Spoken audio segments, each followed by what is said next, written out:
So anyway, then they walked into the room and then everybody just started laughing, which was ridiculous. Here he is. Hello. Hi, Jack. Here he is. Yes. Oh, back in. I love the way we start these podcasts. It's like, what should we do to start it? And then we'll just start. I love it. We just come out of nowhere. Hey, team. How are we doing? That's a classic, isn't it? You know, like when someone's gone to the toilet or something, and then you're like, and anyway, he was bent over the table, and then it just went everywhere. and people think, well, hang on a minute, what have I just walked back into? Yeah, you've turned over 2 pages at once. How are you both? Are you good? Did you miss me? Yeah. Yes. What, were you not here last week? I know you missed me because you told me you did. Yeah, we did. We did miss you. How was your workshop? It was good. It was good fun. It was nice to see peeps at the Birmingham Hippodrome. It was like a new musical theatre showcase thing with a couple of performers who were there for a week. Caught up with there's a pal from Evan on it, which was nice. Courtney Stapleton and some incredible people. Charlene Hector, have you ever worked with her? No. Jesus Christ, she's got the most incredible voice ever in the world. Oh, she's going into Hercules. It's all very, very exciting. That's so cool. Yeah. It's funny, isn't it, when you actually meet these proper musical theatre actors with amazing voices, it really does put into context my attempt to sing Michael Bublé's Home for a Mamma Mia audition. Is that what you sang? Yeah. Let me go home. That's quite. I would pick another one. That's too plain for you. You need like. I know, but it was kind of ballady. It was good themes for the character, you know, being away and reflective and all that. So that's why I chose it. But yeah, it's not exactly. It didn't do the job. So, any recommendations? Yeah, but hang on a minute, Jack, because you weren't here last week. Ken wasn't here last week. Debs was taking over the bar. Were you and Ken workshopping Stage Door Athletic the musical? Well, I didn't want to say this. During recording, actually, but me and Ken have been surreptitiously penning a couple of tracks for the Stage Door Athletic musical. Wow. You're a writing duo. Yeah, who's the lyricist? Who's the composer? Ken's the composer and I'm the lyricist. Yeah. Ken, he writes some jaunty tunes, man. Yeah. Really Loxton and Shuttleworth. It's got a ring to it, hasn't it? Yeah, it's gonna. I think we're thinking above a couple of pubs first. We'll workshop it, then we'll do like a pub circuit, maybe Fringe, and then I reckon straight to camera Macintosh. Well, yeah, 6 or 7 weeks on Shaftesbury Avenue somewhere, and I think it'll blow up. It's really, really good. The opening track, Where's My Warm Lager, is an absolute killer. Oh, I bet. I mean, there's no better way to open a show, and it just scans so perfectly, that, doesn't it? Yeah, it's an absolute bop. Thinking of all the potential rhymes. Oh, well, great. Well, welcome back. It's good to have you in the Clubhouse. And as promised, we're going to have a little download on James's Muay Thai combat sports experience over in Thailand. Jimbo's taking the lead. Yeah. I have, yeah. I'm wearing my Muay Thai t-shirt today. Yes. Is that how you spell Muay Thai? M-U-A-Y? Yeah, I believe so, or they've spelt it wrong. And I notice you've also assembled a temporary ring in the middle of the concert room, which is interesting as well. Are you going to be doing demos or what? Yeah, well, actually, it's going to be me and Ken as well. You know the term triple He's got a lot threat. of fingers and a lot of pies, that lad. It's just pies. Yeah, there's the term triple threat, but I mean, he's sort of like quadruple. Yeah. There's just so many aspects to this man. Yeah. He is. Yeah, but me and him are going to be doing a few Muay Thai workshops later on in the week. So I guess the first question is to understand how available and present is this as a sport in the areas you were at, and where were you at? Where is it dominant? In Thailand, it was absolutely everywhere. Really? Me and my partner, we visited as much of the country as we could, and even there's a tiny island that we visited called the Phi Phi Islands. Phi Phi. It's so small, there's no cars or buses or anything on the island. The island, or what were you talking about then? On the the island. The Phi Phi Island, Phi Phi Island. Yeah. Not peepees. So it was so small. It's basically just one strip, but even there, they had room for a Muay Thai boxing rink. This is going to sound like a really stupid question. What the hell is Muay Thai? So, Muay Thai, another word for it is called the art of 8 limbs. Oh, yeah. The reason it's called that is because it's fists, elbows, shins and feet. So it's 4 limbs per person, but in combat equals 8. Wow. Yes, yeah. So, well, you've got 2 of each, don't you? 2 fists, 2 elbows, 2 shins and 2 feet. Oh, so it is 8 per person. Yeah. Oh, yeah. which is the main difference, I believe, between boxing and Muay Thai boxing, because boxing, it's mostly just fist, isn't it? Yeah, fist. So that's where the Muay Thai term comes from. Yeah. Cool. And it makes for bloody entertaining boxing, I must say. Yeah. So how many bouts did you go to, if they're absolutely everywhere? So I only went to the one Muay Thai night when we were in Chiang Mai, which was towards the end of our trip. But everywhere you walked, there was these posters, which in one of the videos I'll show you, with like the lineups, and there's like 12 or 13 bouts in an evening. Yeah. These Muay Thai events, there's quite a few, and it varies from, you get like female bouts to male ones. There's also ladyboy fights. Just on that, so we get the terminology right, is the term ladyboy used? Is that Yes, it is? yeah, that is the term, And when we refer to ladyboy, are we talking about trans women? I think Thailand, when I went there, is an extremely progressive country. Yeah. They don't seem to care too much about the specifics of gender. So there was lots of men just with loads of makeup on, very feminine, just normal men day to day, and then there were obviously like lady boys, but they don't seem to really care about terminology or anything like that. They just are who they are. But that's amazing. It's interesting. It is interesting, and it's a really important distinction between gender expression in terms of clothing or makeup or whatever, hair, and having I was about to say non-conforming by, Western binary gender descriptions. But then when ladyboys, is that about a gender expression, or are these people who are in transition into a female body? I think they are sort of, they're living as women, but I don't think ladyboys are specifically, they don't go the full way, if you get what I mean. So they haven't necessarily had a physical transition into female. Yes, but they are living and presenting as women, and I believe they start the transition at a young age. Interesting. Right. Wow, okay, so take us to the boxing. Yes, I'll start with our first video. This was me in my hotel room. Good evening. Oh my God, there's two Jameses. Listeners, everyone at the Clubhouse, Ken. Good evening. I'm away at the moment. I'm in Thailand, and whatever Rob and Jack have told you is wrong. I'm not on holiday. I'm actually on a diplomatic mission for Stage Door Athletic. I'm here to research the Thailand sport of Muay Thai boxing. Now, I've never been to a game myself. I'm currently in Chiang Mai. I've been all over Thailand at the moment, and there was Muay Thai boxing everywhere. There were, in all of the main cities, there was posters on all of the streets. It's a huge thing out here. Even on the small island, the Phi Phi Islands, there's the main island of that is called Koh Phi Phi. There's a very small island there. It's literally just a couple of streets of shops, and the rest is all beaches. Even there, they've made space for a Muay Thai boxing ring there. So it's huge out here, and basically Muay Thai boxing is a full contact sport. It is called the Art of Eight Limbs is another name for out here, and it refers to the fists, elbows, knees and shins. So it's not some sort of octopus thing. That's what it refers to. And so I'm going to be going to a Muay Thai boxing match tonight. I've got ringside seats. I'm going to be recording some of the stuff that I see there, and we're going to see what it's all about.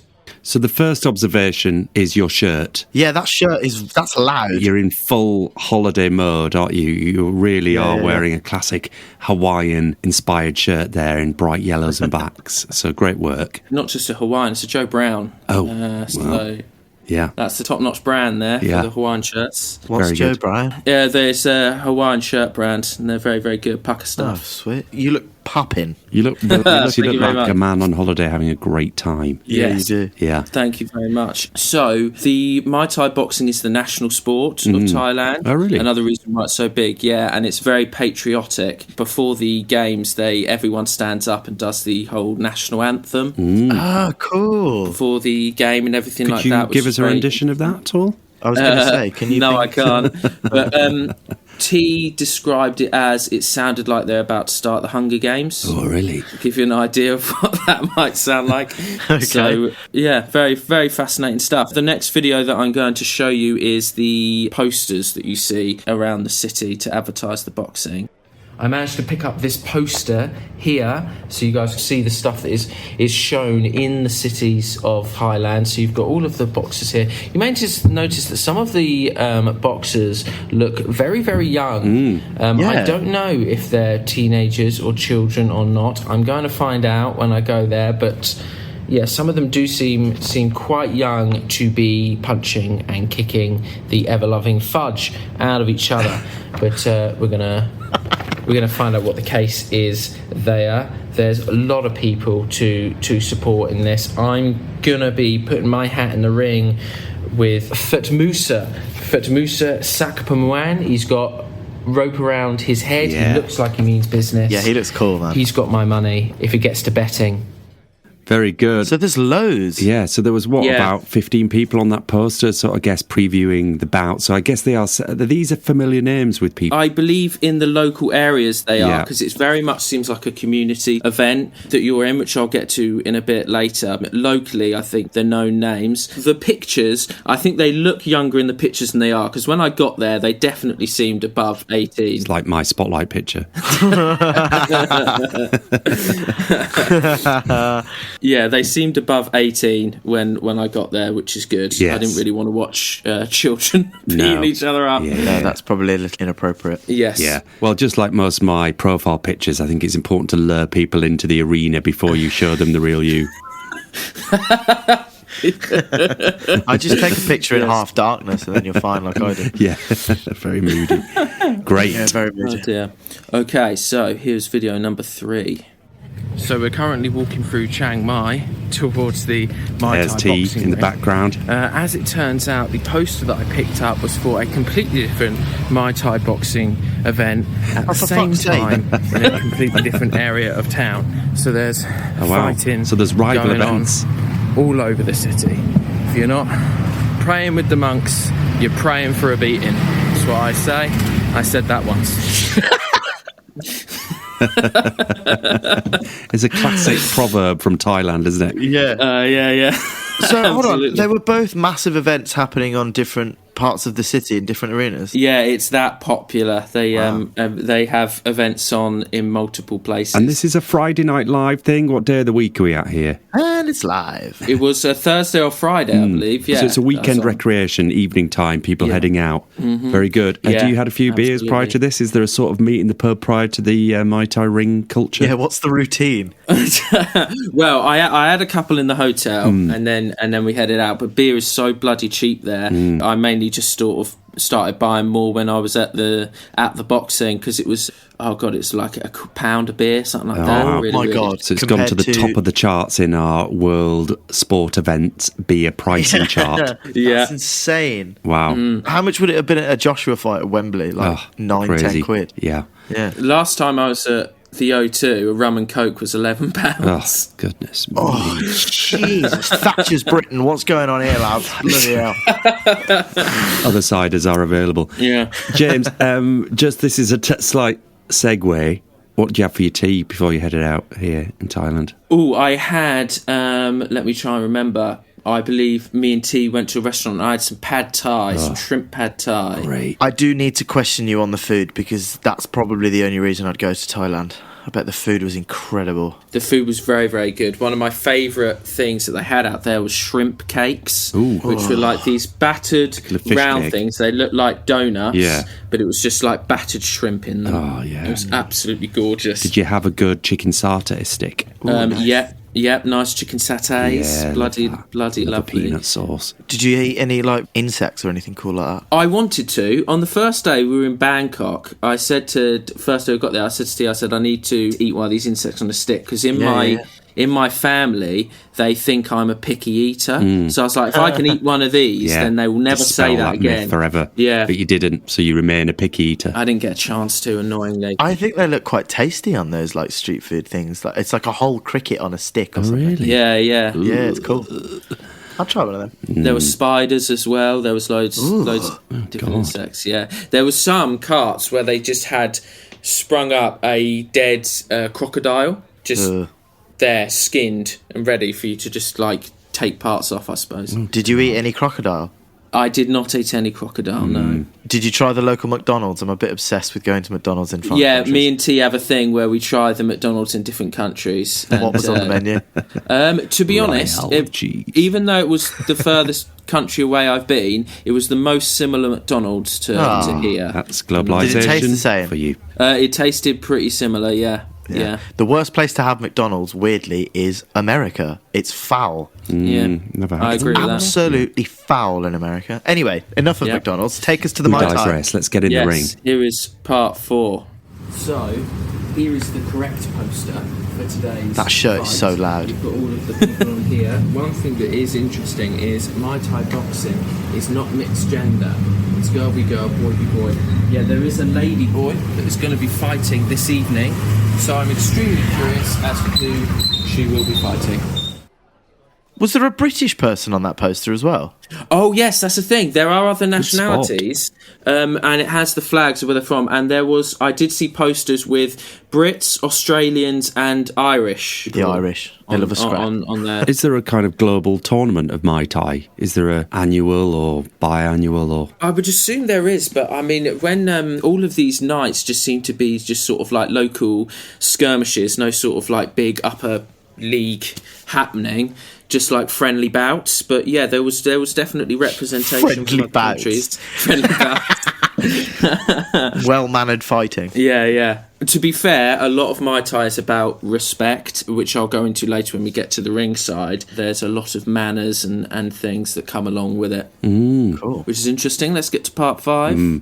Okay, so we're now sat ringside. We've just been given these lovely shirts, which are great. I don't know if you've seen that. Yeah. Very nice. You're wearing Picked it up a currently. beer. This is £50, which is £1.18. Which is lovely. Crazy. Fight's going to start in 15 minutes. We've got our little sheet with all of the fights. My question was answered. The lady boy is going to be fighting, it looks like, another lady boy, I believe. And also, The Rock.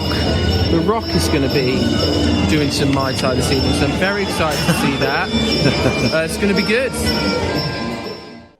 You look like you're at like the Mickey Mouse rodeo thing at Disney. It is a bit of a rodeo type venue, like a warehouse venue. Yeah, and I don't know if you heard in the background, there was the most obnoxious music playing constantly, and to the point where there was a commentator, but it was difficult to hear him because this obnoxious fucking horn music was playing just constantly throughout the bloody James night. has just dissed a whole musical cultural reference there, but not to worry. I think they're coming after you, James. Obnoxious is described. This isn't very Michael Palin. I'm not getting Michael Palin here.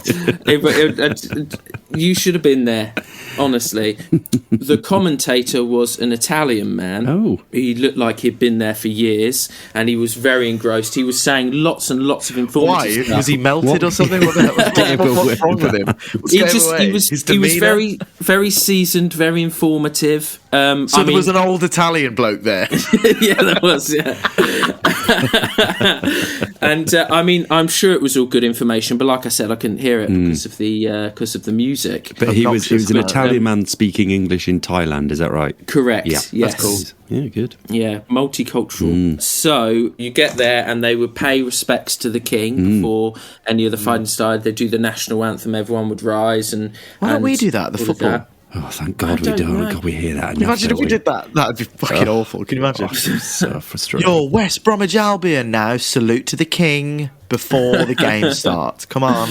Yeah. America will be doing that. Trump will be doing that soon. Guaranteed. Oh, yeah, probably. Definitely. So I've got some notes that I made whilst I was there in research mode. So basically, the way that the boxing is won is it's done on a sort of point system. Yeah. There's a panel of judges, and it's based on, how many clean hits or like blocks each fighter makes in a round determines who actually wins each round.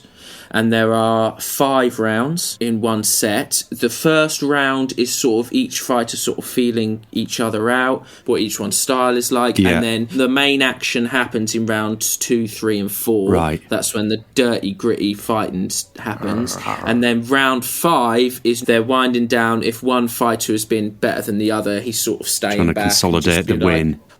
I've proved myself. Yeah. I don't need to do any more, sort of thing. And that's how it goes. So is there a referee in the ring, or are they observing from outside, or both? There's a referee in the ring that's like constantly following them, around, stopping things if they need to be. And then there's also the judges at the bottom that will give an envelope at the end of each round, and you'll find out the winner. Okay. Is there a betting culture amongst the fans? Is it a source of betting? People come along and pick their winners? Yeah, there is. I mean, I didn't do any of the betting while I was there, but there was betting sort of culture. There was seats around all sides of the ring, but there seemed to be one side that was mainly sort of the bettors and stuff, and you would have the bookies would sort of hang out there as well, and you would go to them. But I What was the capacity? How many people were there? 200 people, I think, were there. Oh, nice, cool. And it was fairly compact in this big warehouse, but yeah, it was good and it was lively, and there was a lot of tourists there as well. Yeah. Did you get a sense that these are put on predominantly to attract tourists, or did you feel that it was also that people build a following and the locals are backing their person? I would say there's a very firm mix of locals and tourists. There's definitely die-hard locals that come and see. Also, another thing which I found really fascinating is, you have, when you watch boxing, in between rounds, you have their sort of like trainer or coach or whoever that sort of massages them, gives them water. When it was the Muay Thai boxing, fighters that have had their fights and finished, they would join massage team, and they would lions. And they would be helping the current fighters, massaging, giving them water and stuff. So everyone would sort of help each other out, which I found really cool. So were you aware if there were particular like boxing clubs, and maybe they're representing teams from a club? I don't think so. I think it was really sort of an individual basis, but I think there's just so much respect there and friendliness between them. It's like there's a lot of hugging and shaking hands before fights. I'm sure they fight each other a lot if there's so many fixtures, Yeah, what I mean? Maybe they're touring around the little venues and there's a bit of a culture like stand-up comedians or drag queens on the circuit. Yeah. Also, their religion is also involved as well. There's a lot of praying. There's in between fights, the fighters would get down and they'd do some praying, or they'd do some like rituals, which I found very interesting. Yeah. What do they wear on their hands and feet? Nothing. Is it bare knuckle? No, it is boxing gloves. Okay, cool. And it's barefoot, and then it's boxing gloves. I was going to say. Yeah. That would be nasty. Let's move on to, I think I've got one more video here. So here we go. Currently in a tuk-tuk on the way back from the Muay Thai boxing. You are drunk. It was packed in there. It was intense. The fighters were focused. It was a really good time. It was a cracking sport. I can't wait to talk about it later on the podcast. Okay, intense. I like it. Taking it was intense. A tuk-tuk, that's always great. Tic-tac. I want my own tuk-tuk. Such a great way to get around. Bombing around Brighton in your tuk-tuk. Yeah, along the seafront. When I was watching the fights, at first I found it difficult to figure out who was winning. Because me and T were watching one, was like, this person's really aggressive, they're doing really well, they've got to be the winner. And then the other person won. And that's when I cottoned on that it is really all about technique. And then the one can be more aggressive, but if they're not landing blows well, or they're not blocking at all, then they end up being the loser. I can imagine it's quite violent though if you're using knees and elbows. Yeah, it is. And the referee has to pop in quite regularly to stop things during the fights, which is quite interesting. But when they land a solid kick, it's very cool. Oh, I bet it is. What was the half-time situation? Were there pies? There was not pies. There was right behind where this was all happening, there was a massive indoor market with like Bovril? Food and bars and stores. No Bovril, I'm afraid. So you could have just, if you wanted to, you could have headed into the market, picked up a couple of chicken satay and come and sat back down. That'd be pretty cool, to be fair. Yeah. A pickled ant or something. I'll have a bowl of pickled ants, please. Yeah. Some absolutely. deviled crickets. So on the kind of scale, because I think it's interesting, isn't it? The difference between Eastern martial arts, where there is a degree of ceremony and practice and discipline and art to it, versus the more westernized, combative sport version of combat sport, where it's about dominance, competitiveness, it's about who wins. And then in more Eastern cultures, like karates and other disciplines, where actually it's about the discipline of committing to something, the physical benefits that then often translates into sport. Where on that sort of sliding scale does Muay Thai sit? I think it's a lot more on the eastern side. And when I was watching it, because of, for example, with the national anthem thing and with the respect and honour that they bring into it, it does sort of feel like you're watching something a lot bigger than you in a way. Whereas suppose, obviously a lot of Western sport is very commercialised now. It's, when it's on TV and you're watching it, it's very, all about advert and money. Yeah. And obviously, I guess this is a lot different because it's a very local thing that I was going to, so it's a bit smaller budget. But it did still non-league feel... Muay Thai. Yeah. It did still feel like something a lot bigger than just like a simple sport. Yeah. Well, it sounds more ceremonial, doesn't it, as well? And going back to the Eastern culture of their combat sports and stuff, they're ancient.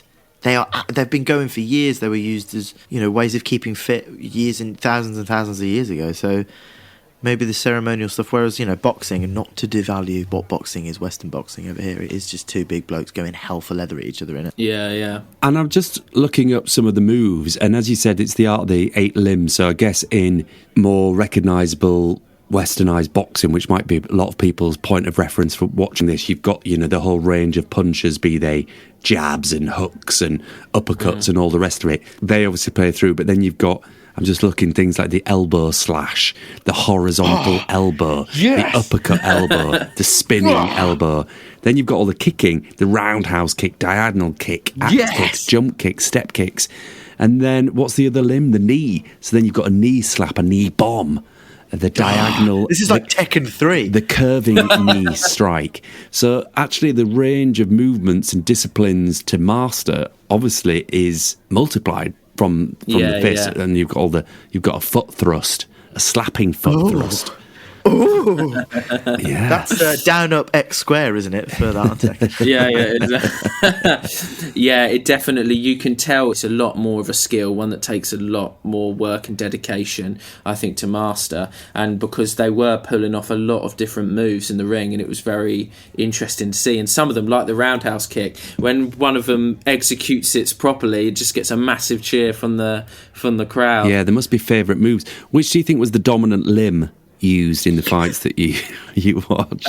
I think it depends on what sort of technique the person was going for, but in terms of getting distance from the other person while also attacking, the use of the legs was very interesting to watch. Yeah, chopping with your leg. It must be a bit of a trade-off, that, because I imagine that's quite exhausting as well. If you're constantly supporting your weight on one leg to use, obviously you get the benefit of distance, but you're going to tire much quicker than if you're using a fist or an elbow. Yeah, absolutely. Yeah, I'm quite little, so I don't think I'd be able to use. Yeah, I was about to say, what do you think your dominant limb would be? Well, I'd have to go arm, I suppose, because I've got one leg short than the other, so I'm already at a disadvantage. How strong are your elbows? If he's 5, I've got sharp elbows, mate. Yeah, Bosha. Yeah, I've got sharp elbows. I can use that. Interesting. What about you? You're quite tall, Rob, so I reckon... Tall. I mean, I've got, I would have said, it's instinctively I wanted to say knees, but, I've got MCL, ACL issues there, so I probably wouldn't want to risk my knees. But maybe using them as a weapon rather than a balancing tool is actually where I need to be going, that actually just a knee to the... Can you knee to the head? Can you clinch and knee to the face? He's from Wakefield. Of course he knows that question. I'm pretty sure a knee to the head is an illegal move. I don't think you can do that. It's all right in Wakey, but not on the streets. On the Westgate Run, about 3 a.m. outside Casanova's. You fucking what, mate? Yeah, straight in. No, you can't do that. Wicked. So how many of those beers did you have, James, if they were £1 AC? I had about 4 or 5. I didn't want to 45? keep running No, 425. You had 45. That's insane. No, I didn't want to keep running to pee. Yeah, so not in PP. Oh, yeah, there's enough PP. Too many people. I don't know about you guys, but whenever I sit down for any, be it the theatre or sporting event, I instantly need a wee. Small legs, small bladder. That's you, Jack. My bladder is the size of a grape. It's ridiculous. Mine's terrible. I constantly need a wee. Okay, so fair enough. So you only had 45 pints. That's fair enough. Yeah. Of Singer beer, bloody lovely. I like stuff. a Singer. Oh, Singer's lovely, It's nice, yeah. drier. Really nice. They're much drier, those lagers. So is there any... can people get involved in Muay Thai over here? I'm sure there's something... I believe you can, yeah, because I mean, if there was different, obviously, nationalities represented. Yeah, there was when a Brit player, watched wasn't there, it. fighting? Yeah, I can assume that there's places in the UK that you could get involved with Muay Thai if you wanted to. Yeah. Are we thinking Olympic sport at some point? That Who knows? When was the last time Thailand hosted the Olympics? Yeah, well, I don't believe ever. it ever has. Yeah. But it's No. interesting. I mean, it is, it's recognised by the IOC, but it's never been Olympic sport. It so should. That'd be great to watch. But it was in the Paralympics from 2013 to 2016, apparently. Oh, cool. Yeah, and in the World Games in 2017. But it goes right back to the 7th century, like a lot of combat sports. Yeah. You know, start as, I guess, entertainment and discipline, you know, as we've seen Good for in the armies, Roman isn't it? empires. Yeah, and combat training. Do they teach it in schools? Good question. I believe they do, and I did just look it up, and apparently there are child boxers. Oh, wow. I don't think there was when I was... no, actually there was, because I remember... I obviously forgot this because I had drunk a bit, but I remember 45 now. beers, yeah. I was sat next to two touristy women, and the first two bouts were female boxers. Yeah. And the woman turned to me and she's like, when are the men going to come on? Because obviously she'd had a few drinks and she wanted to watch some athletic male fighters, I see. Yeah. She wanted to And use the fight to be judgmental. yeah, and two men came on afterwards, and I heard her going like, "Oh, this is more like it." And then I looked up the boxers afterwards, and one of them was 15 years old. Oh, wow. And I was like, Wow. As if there's fighting for 15-year-olds in Yeah. like a major national sport. Yeah. That's crazy. yeah. Well, that's really cool. I'm just wondering whether we should get in the ring and have a go. I just quite like to work on my curving knee strike. You have Yeah. been eyeing that baby oil all afternoon, Robert, so I don't know P. if Diddy. you want to get rough and tumble, mate. Yeah. Who wants to take me on? Me, mate? I'll break your legs. I'm from Birmingham.